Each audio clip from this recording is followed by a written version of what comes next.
Jaya Radha Madhava Kunja Vihari.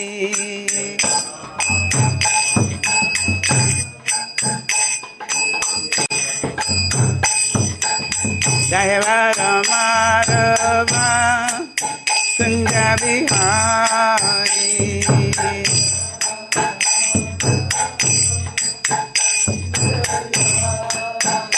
Jaya Gopi Jana Vallabha Girivaradhari.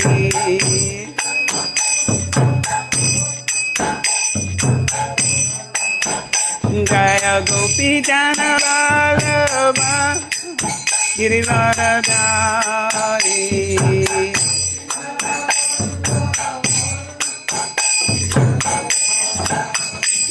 Yasodanandana Bhajana Ranjana.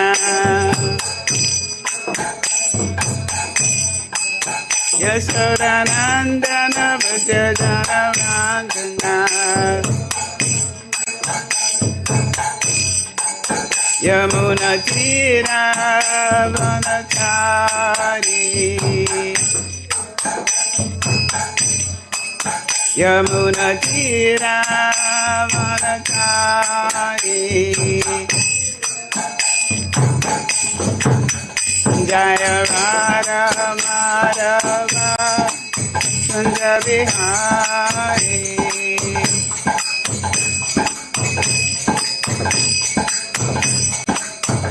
Jaya Gopi Jana Vallabha Girivaradhari.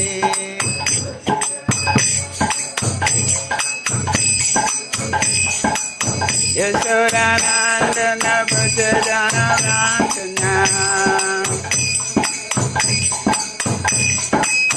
Yasodanandana Bhajana Ranjana. Yamuna Tira Vanachari. Yamuna Tira Vanachari. Jaya Radha Madhava Kunja Vihari.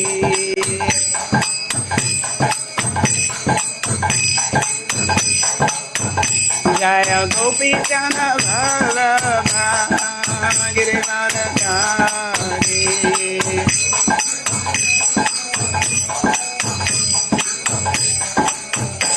Yasodanandana Bhajana Ranjana.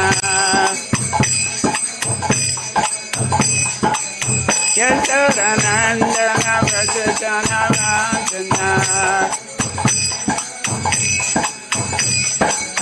Yamuna Tira Vanachari. Yamuna Tira Vanachari.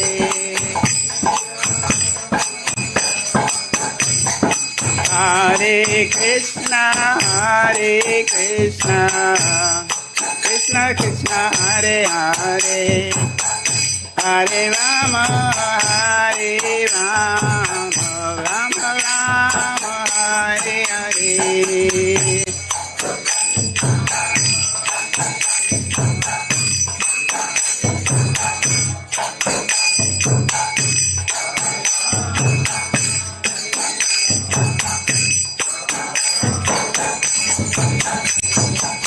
Hare Kṛṣṇa Hare Kṛṣṇa Kṛṣṇa Kṛṣṇa Hare Hare Hare Rama Hare Rama Rama Rama Hare Hare.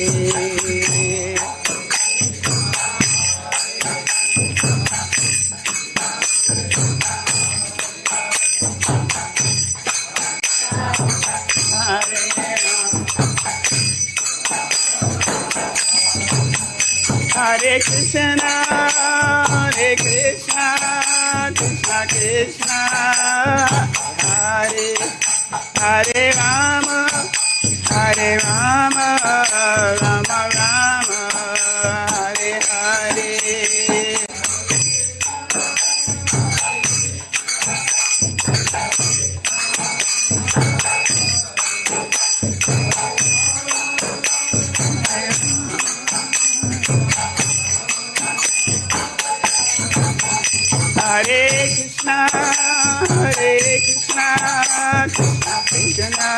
Hare Hare, Hare Rama, Hare Rama, Rama Rama, Hare Hare.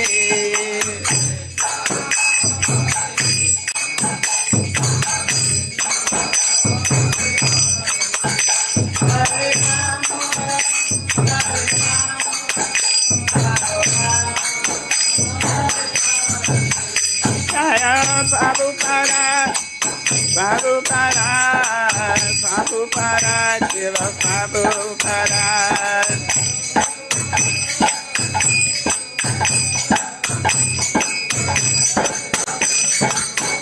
Prabhupada, Prabhupada, Prabhupada, Jaya Prabhupada.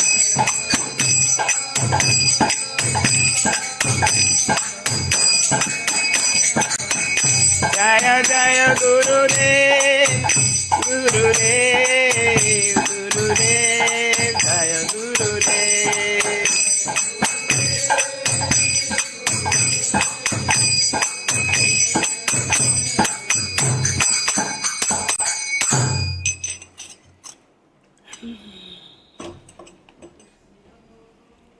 Jayam Vishnupada Paramahamsa Pavakacharya Asattu Sattva Shri Shribhadhe Divine Grace A.C. Bhaktivedanta Srila Prabhupada Ki Jai.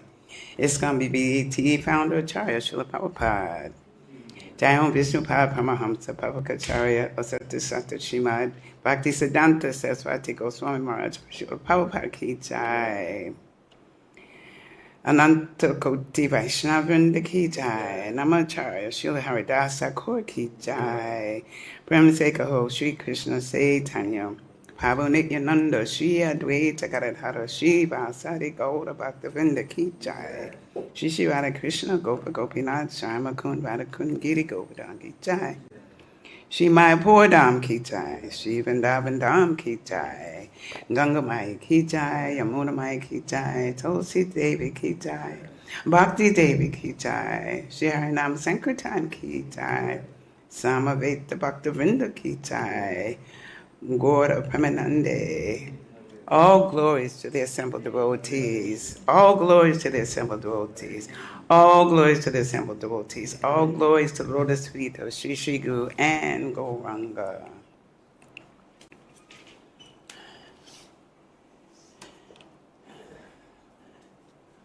Om Namo Bhagavate Vasudevaya.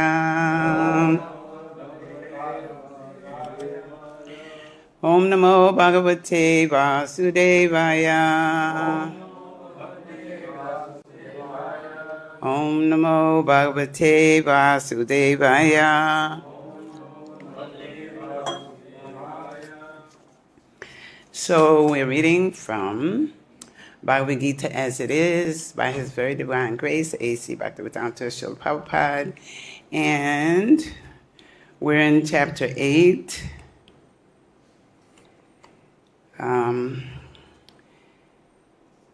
Verse 20, and it's called, the title is Attaining the Supreme. And the other name for it is Yoga Misra, Bhakti Yoga. And that means those jnanis, karmis, and yogis who are in mixed devotion. So what I would like to do, because I'm just coming back to Vrindavan, it's been a week now. I went on some preaching activities. So I'm going to review the chapter up to the verse that I'm doing. And I think it's good to review because a lot of times when we read in scriptures, we can keep reading it over and over again, and we'll find something that we, didn't know, or that's going to strike us more deeply. In the scriptures when we read, I find a lot of things in there that I say, oh, I didn't know that was there. So I'm going to review. Because the chapter is short, it's only 34 verses, and I'm going up to 20, so I'm going to review up to that point.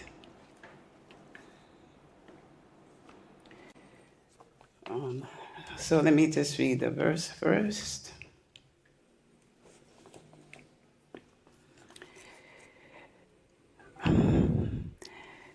Paraḥ tasmāt bhāvaḥ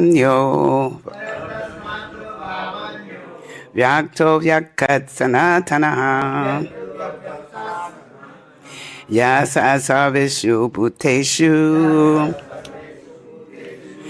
naśyatsu na vinaśyati paraḥ tasmāt bhāvaḥ vyakto vyaktāt sanātanaḥ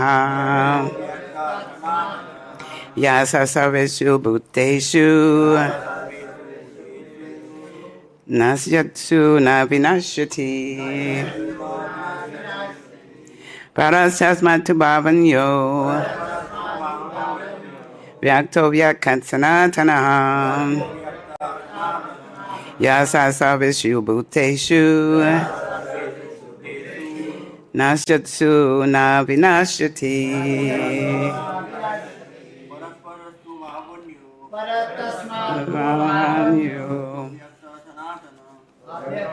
sanātanaḥ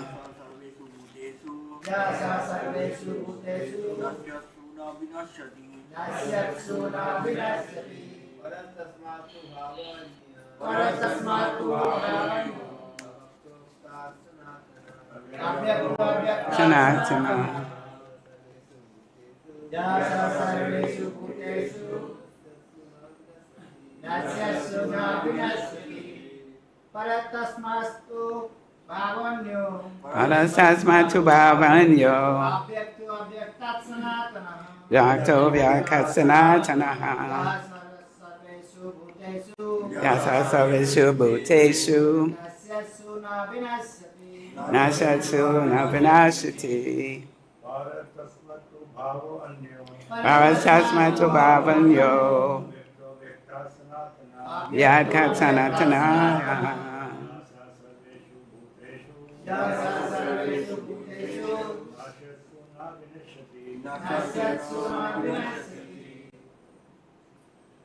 Mataji.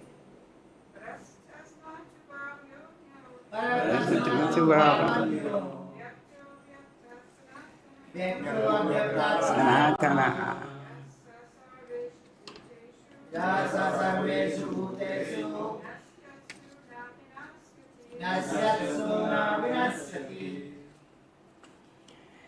So I'll do word for word. Paraḥ, transcendental. Tasmāt, to that. To, but.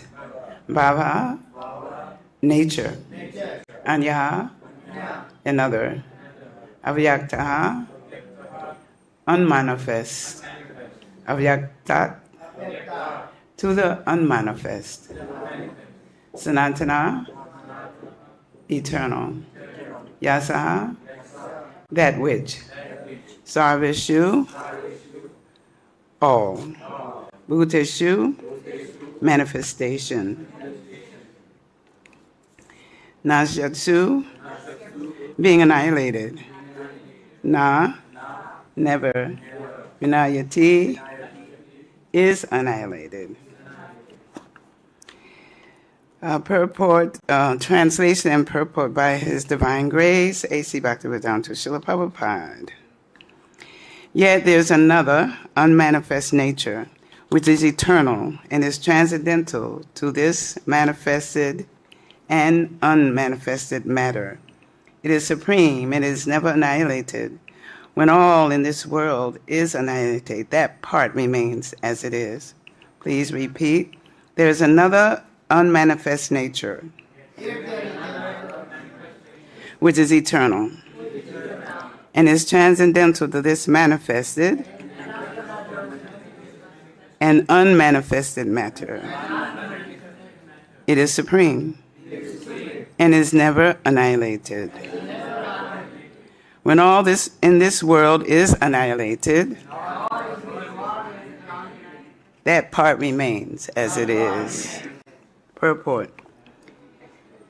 Kṛṣṇa's superior spiritual energy is transcendental and eternal. It is beyond all the changes of material nature, which is manifest and annihilated during the days and nights of Brahmā.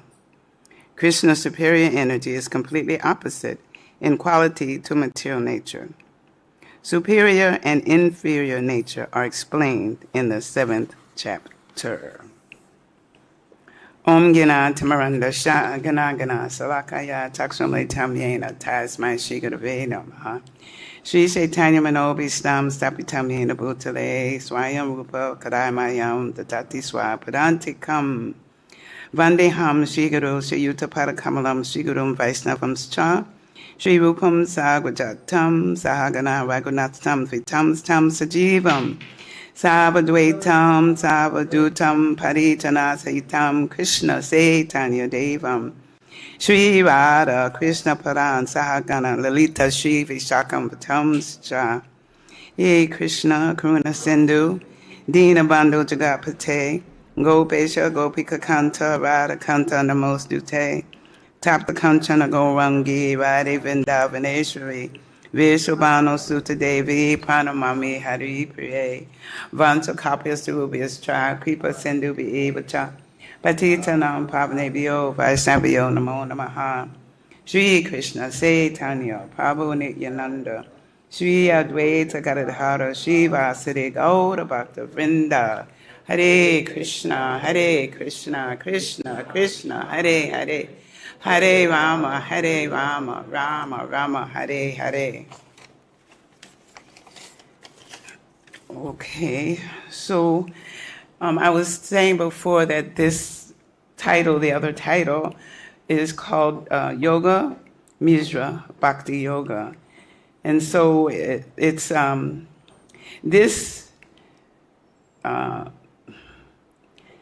the yogis, they're mixed with gyan and sometimes mixed with karma, because karma is gyan and yogis have some desire to fulfill.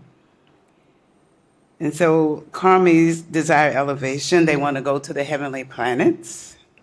Jnanis desire to become one with the Lord. And the yogis want power to exhibit. So this is bhukti, mukti, and siddhi.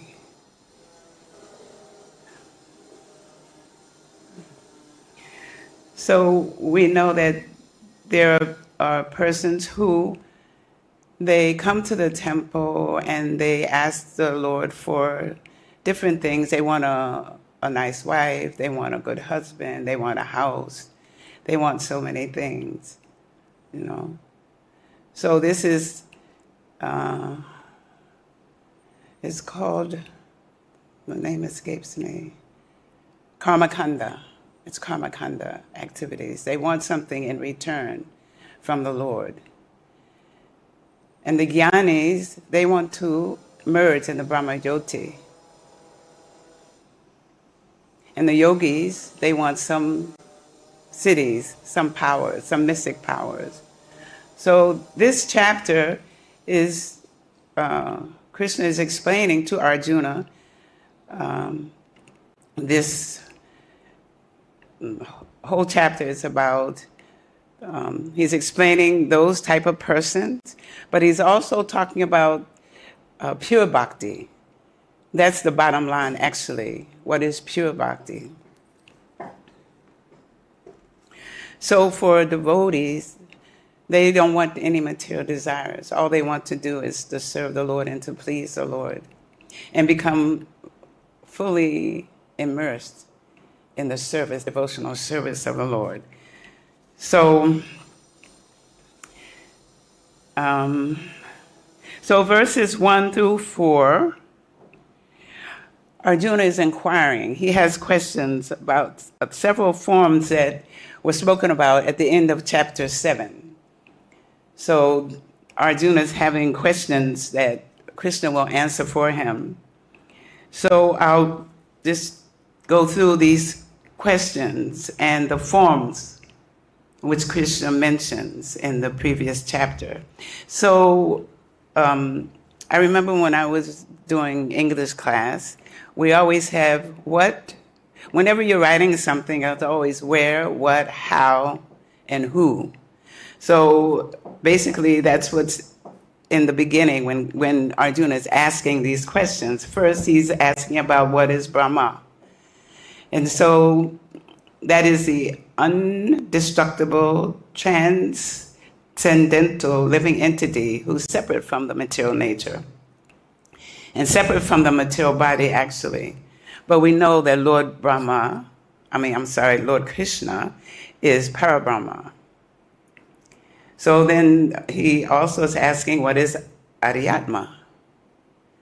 And Adhyatma is that eternal nature or impressions which come with the jiva, soul.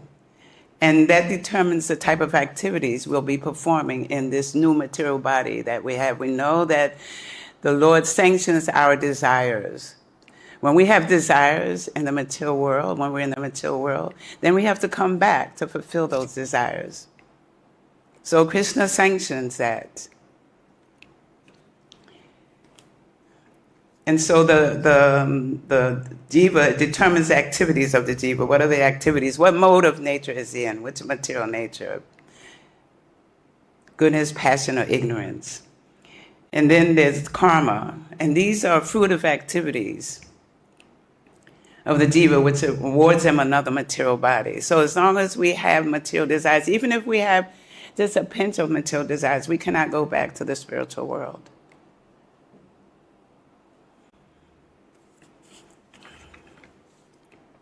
The next question he's asking is, what is Adibhuta? And that is Prakriti, the constantly changing physical world, or the material body made of material elements. And we can see around us that everything changes in the material world. Nothing stays the same. The buildings deteriorate. Everything deteriorates in this material world. It doesn't stay the same, as well as our bodies. I'm sure we all know that the body starts deteriorating and having problems. And I always compare it to like a vehicle. When you buy a new vehicle on the lot, the minute you drive away from the parking lot, the car starts to deteriorate in value. And if you ever have a car, you know what happens with the car. You always have to repair it. Something's happening. The longer you have it, the more you have to repair it. You have to replace sometimes the motor. You have to keep it running with water and oil, and so many things go wrong with the car, and you have to keep taking it back, and the older it gets. So it's the same thing with the body. The body is material, so the body is going to disintegrate eventually. It's going to disintegrate. And that's what it's supposed to do, actually. It's supposed to disintegrate. And then Arjuna asks is, what is Adidaiva? And that is the gigantic universal form which includes all the demigods and their planets. So next comes the who question from Arjuna. He's asking, who is Adiyagya? So who is Adiyagya?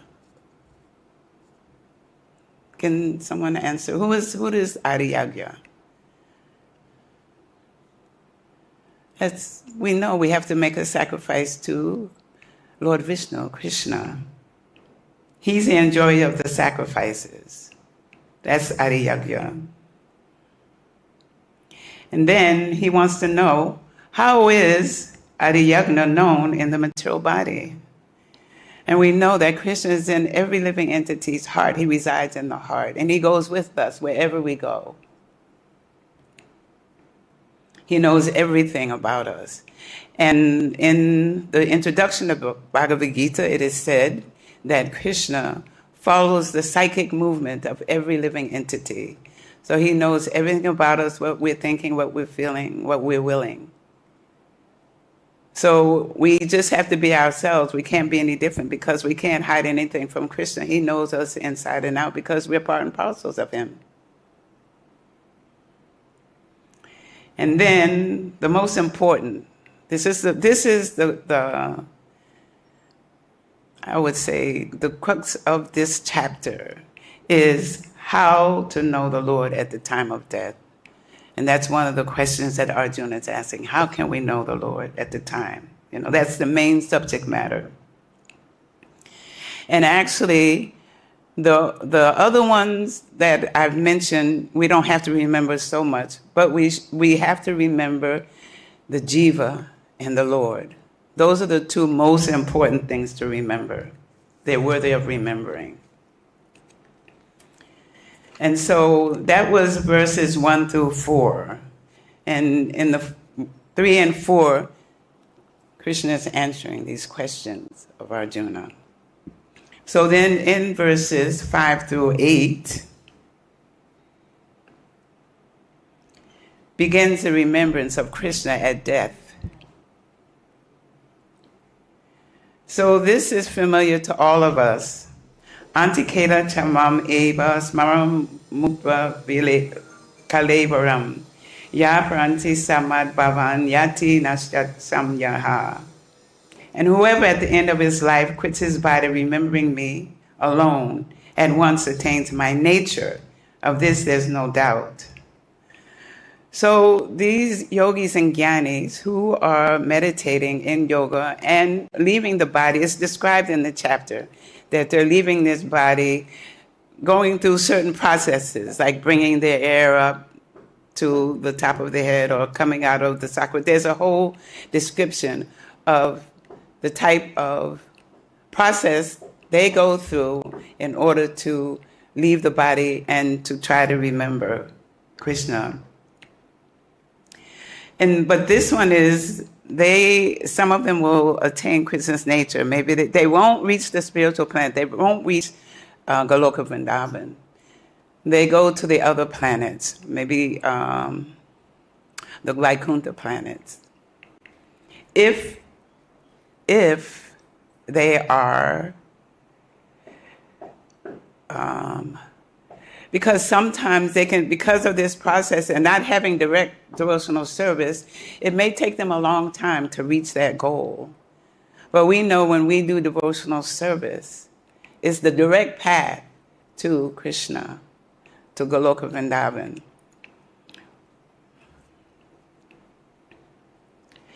And so this one talks about this quote, that this verse that I just read, it's said in here that remembering me alone at once attains my nature. So we know it's some mukhya, to look like Kṛṣṇa, to be in his residence. These are the goals that these persons may reach in their practice. But we want to go directly to Goloka Vrindavan. We want to serve Kṛṣṇa. And that verse in 4:9 speaks to that. Because this one I just read talks about you'll attain my nature. But we want janma karma jaya me divyam evam yo vyaktāt. So that's a similar verse, but it has a different outcome. If we remember Kṛṣṇa at the time of death, then we will go directly to Goloka Vrindavan. And I was just thinking about, there was a devotee who was here for some time. He was here for about maybe 2 or 3 years before he left this body. And I remember his caretaker was sharing with me that upon leaving, he repeated Kṛṣṇa's name not once but 3 times. He called Kṛṣṇa 3 times. So that's remembrance of Kṛṣṇa, because we know when the body starts leaving, when we start leaving the body, it's Prabhupada said it's very, very difficult to remember. But even for the devotees, Kṛṣṇa says that if we can't remember, he'll help us to remember. And I forget which verse in the Gita that he says that, but he'll help us to remember at the time of death. So So I'm talking about verses 5 through 8. So in number 6, I was reading Vishwanath Chakravarti's Thakur's comment on verse 6. And there are two of them that, and verse 7, which I read, which I really, really liked. It just went to the heart of the matter. It was just a few sentences, but it was on point. This is all we need. Is the verse 6, he says, Kṛṣṇa has to be the object of our constant thoughts. So if we're being influenced by the constant thoughts of Kṛṣṇa, of that object, but it should be Kṛṣṇa, subject, then a person becomes similar to that object. So this is for the Gyanis and the yogis. And I'm tempted to tell this story, but I'm not thinking I remember all of it. I think it was about maybe a spider web that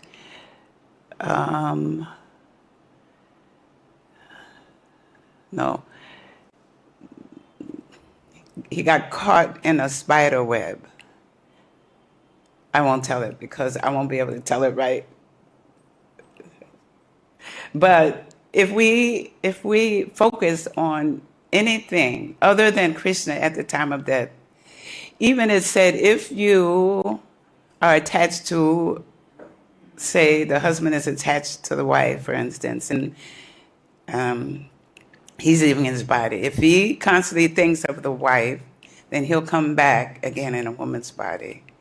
But on the converse, if the woman is thinking, she's leaving and she's thinking of her husband, it is said in the scriptures that she will get a male body, but that's an upgrade.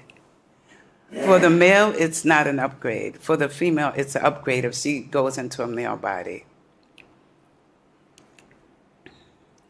And then verse 7, Vishwanath Chakravarti's comment, Thakur's comment on 7 is that this is really deep too. And we have to think about this one. The mind creates the decision to think of me. That means Kṛṣṇa.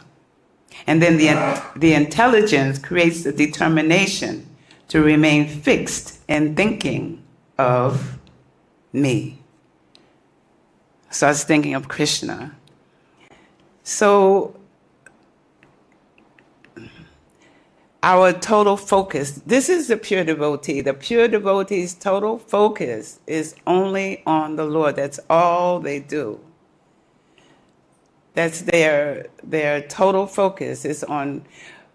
We can see so many of the pure devotees, so many of the sannyasis particularly, not just them, because there are also grihastas who also do the same thing. But their total focus is, they don't think of anything else. Nothing else interferes in their mind. Nothing comes to their mind but focusing on, they speak about the Lord all the time. They read the scriptures all the time. They become immersed in thinking of Kṛṣṇa. And this is also how you develop a spiritual body. We're here to develop our spiritual body. That's why we're practicing sadhana. That's why we're taking prasadam. Only what is offered to Kṛṣṇa. Hearing and chanting, we know the 9 processes of performing devotional service. So we have to be one-pointed and not distracted. I see, and even with myself, that you can get distracted on social media very easily. All you have to do is pick it up, even when you're trying to chant. If the phone makes a sound, or right away we go check. We could be in the middle of chanting, and then I heard the phone. You hear the cell phone, and then you go and check. And you've just interrupted your association with Kṛṣṇa by doing that.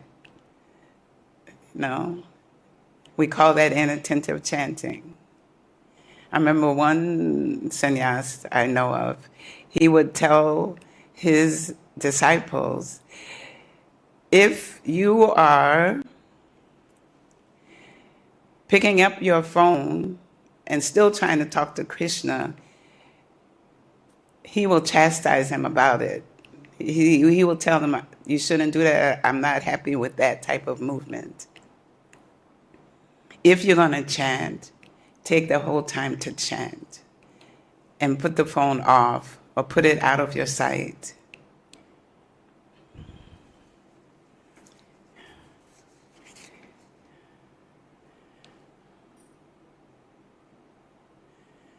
And I just was saying that, how are we going to remember?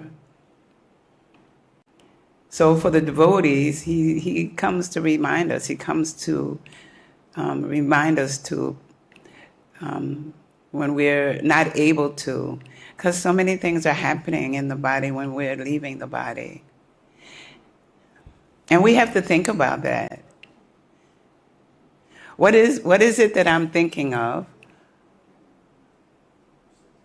Because we could leave the body at any moment. And we don't know. When is there a time for passing? That's why it's safer to always try to be absorbed in Kṛṣṇa. That's why we came to the movement, because we want to devote ourselves to the Lord, because that's our natural constitutional position. We're trying to develop that. We're trying to become divine again. But I think Prabhupada said that we're trying to become human beings. Because before that, we were on the animal level. Just mating, sleeping, mating, defending. That's what the animals do. They all do that as well. So what can make us different?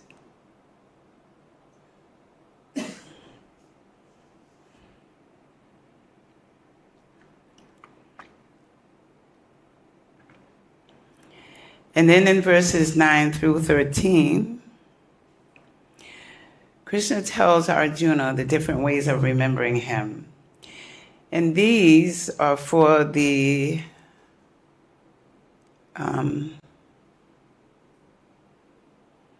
yogis and the jnanis, particularly.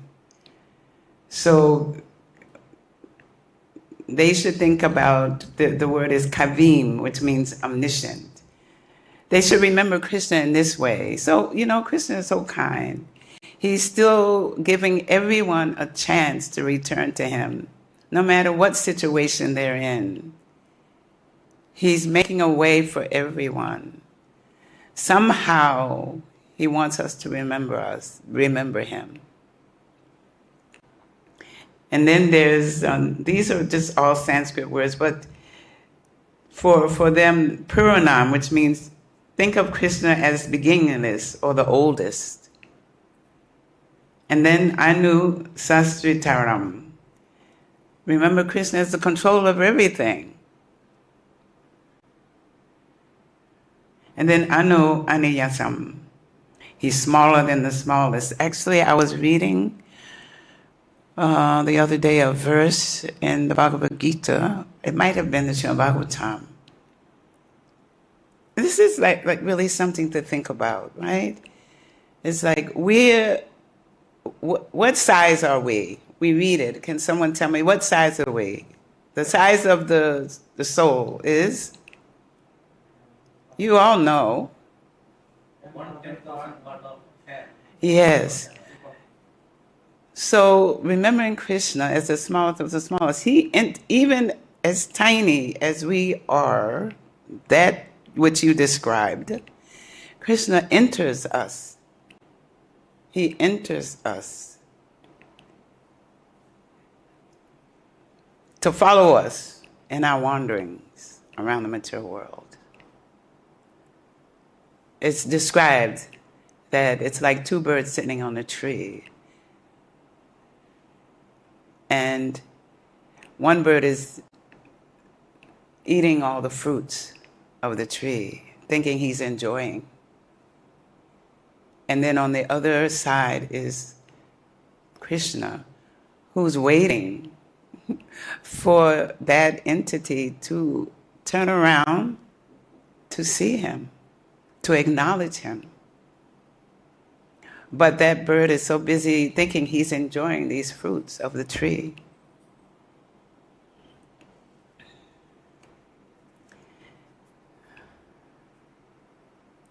And then sarveṣu dataram, he's a maintainer of everything. He's our maintainer.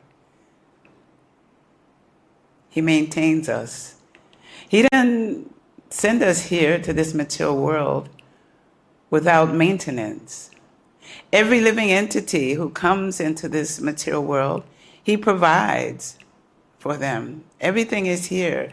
It's just because these human beings have messed up everything. They've created so much destruction in the arrangements that Kṛṣṇa made for all the living entities. That's why there's starvation. There's so many things are happening.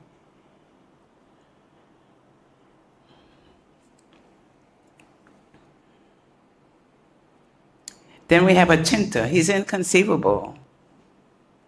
We can't put Kṛṣṇa in a box. He owns the box. And Rupam, with a beautiful personal form. In the next verse, verse 22, 21, I think it's 21, there's such a beautiful description of Kṛṣṇa and also of the spiritual world, what it's like. And that's another thing we should do. Always read about the spiritual world. How are we going to want to go if we don't keep reading about it and keep remembering what is the spiritual world? What is it like? What is the description? It's in the Vedic scriptures. It describes everything. This is what we want to remember. Because this is where we want to go. This is where we want to get the enthusiasm to go. I want to go home. I want to go back to Godhead. I want to go back where I belong. I want to obtain my spiritual body. I don't belong here. I think some of us, before we became devotees, we thought, what am I doing here? Who am I? Why am I here? Why am I suffering? What's this all about? The little bit of happiness only happens between two problems.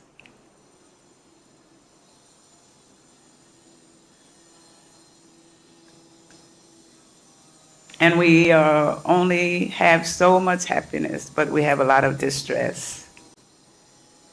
So then aditya, varnam, it means he's a luminous like the sun.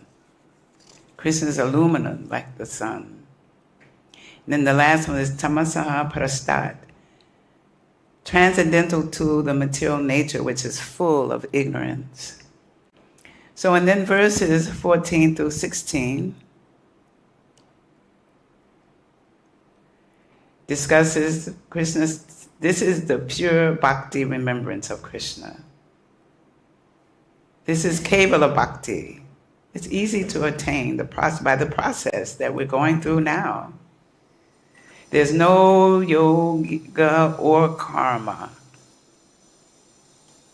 in this process. So kaivalya, there's a word kaivalya, which is derivative of kevala, and it means purity. We have to become pure from this material entanglement. And this process is a way of us getting out of this material entanglement. And even if we reach the mode of goodness, we still have to try for transcendence. We have to be transcendental.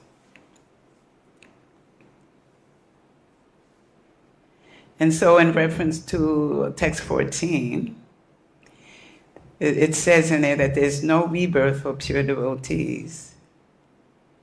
And the conclusion of that is that the rebirth is in all planets except for Kṛṣṇa's abode.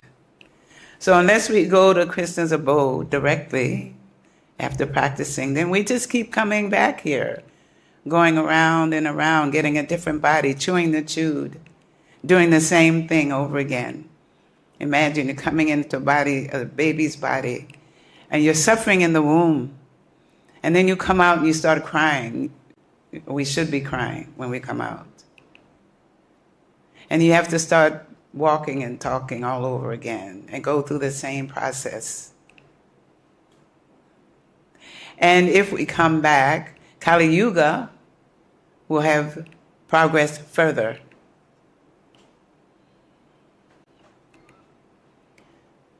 So we have to desire. What is our desire? What do we desire? Am I over time? I can't see the clock from here. What time is it? 6:20. 6:20. Thank you. So we have the desire to go back. We have to want to go back.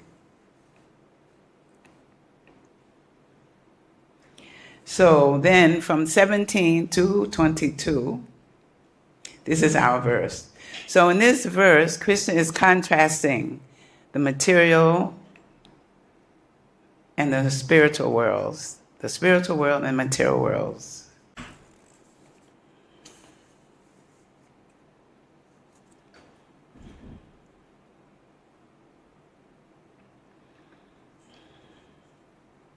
So Kṛṣṇa describes the process of attaining his abode. After having described his supreme abode in some of the previous verses, now he's actually describing the process of attaining. How do we attain that abode of his?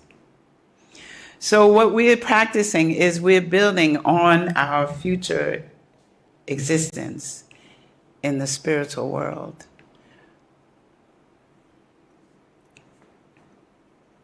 By our practice of sadhana, our discipline in this practice. And we want to hear all the time. We have to keep hearing. Because when we keep hearing, it enters into our mind. And I found that even if I'm cooking and I'm still hearing, then it has also, I've also taken it in, because there are times when I will speak about something and I'll remember something that I heard, even if we don't know it's happening. But we have to constantly hear. We have to hear from the pure devotees. Hearing is the first important thing, hearing, and the next is chanting. But hearing is the most important. And this is how I met my spiritual master. I heard him on a radio program. And at the time, I was such in a mode of ignorance that I didn't know that. Because I distinctly remembering feeling some emotion, but because I was in a mode of ignorance, I didn't understand what that feeling was. But having moved a little bit along, I remember, yes, that voice touched my heart. The voice of my spiritual master, hearing. So I heard him. And I kept going to hear him, even though sometimes I wouldn't come to where he was or hear him speaking. But still, I kept coming just to hear him speak. And eventually,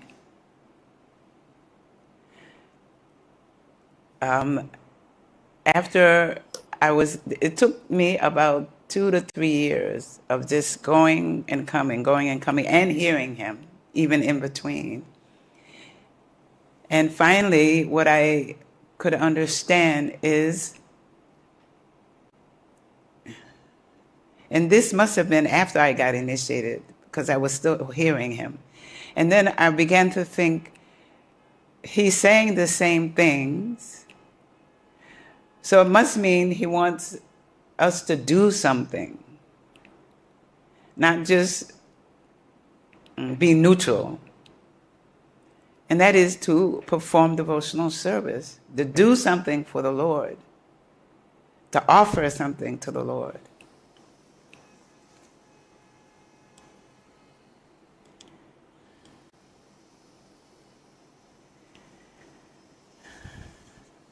So we're just small living entities. And we're trying to transfer ourselves to the spiritual world. And there's so many japa workshops. There's so many devotees, pure devotees particularly, who want to help us in this path back to Godhead. The spiritual master wants to help us. The Diksha and Shiksha gurus want to help us. They're always, why are they giving classes? Why are they doing japa workshops? Why are they doing retreats? Why are they doing this? Because they want to help us. They want to help us reflect on what we need to improve on. They want to help us go to the spiritual world.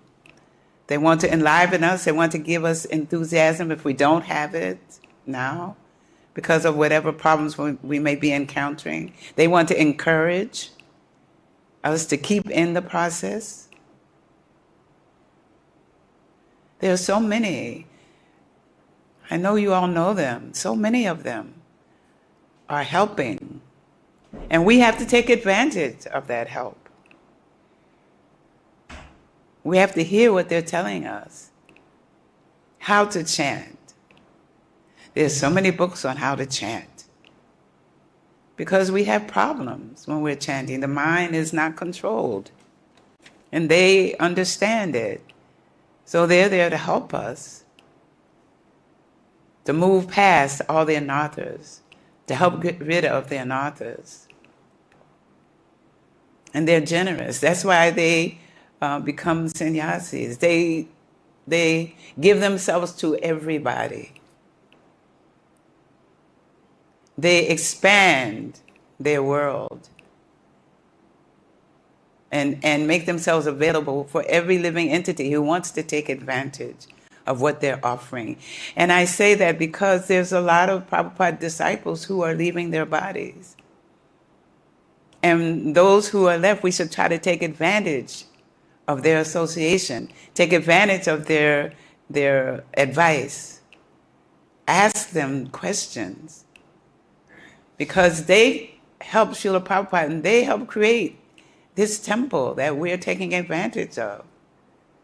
And they have so much to share. I was listening to one Mataji, her lecture in Mayapur, and it was an amazing lecture. She's a GBC member for 20 years. And she shared so much about her journey. And they understand our struggles because they went through the struggles.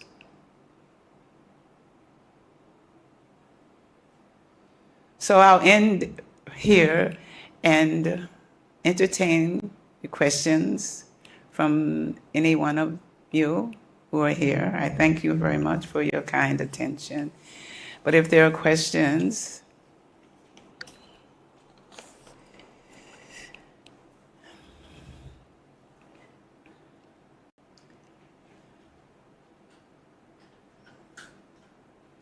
I always like to say that this is not like just a lecture. This is a sharing. And I like when there's some interaction with the devotees. And if you have questions or you have comments or suggestions, they're perfectly welcomed.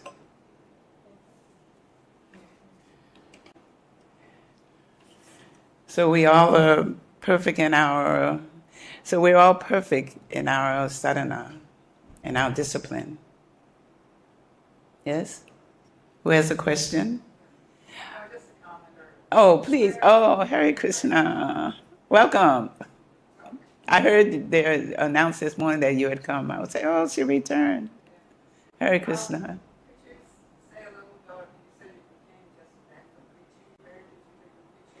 Oh, I have to tell you, it's been like it was an amazing, actually. I went to Mauritius. Usually I go to Nairobi. I've been going to Nairobi for the last 3 or 4 years to preach in Kenya to the locals. But Mauritius, I went to Mauritius this time, and it was amazing. They're humble, they're enthusiastic. Most of them are grihastas, so they don't do full-time temple work. So it was always namaha programs in the evening, and they all would come. And very eager. There's 5 temples on that island. Rukmini Dwarkadish, Vadagalokananda, Jagannath, Panchatattva, and 1, 2, 3, 4, Kṛṣṇa Balaram. And they have a farm, Kṛṣṇa Balaram farm. It's a beautiful place. But they took me to the beach, but I wasn't into the beach. I just wanted to share with them. And they were very enthusiastic and very generous and very encouraging. Very encouraging. So if anyone wants to go preach, and Prabhupada said that island would be the first Krishna conscious country.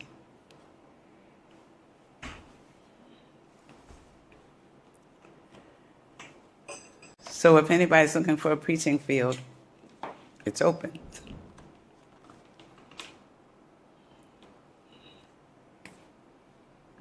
Anything else?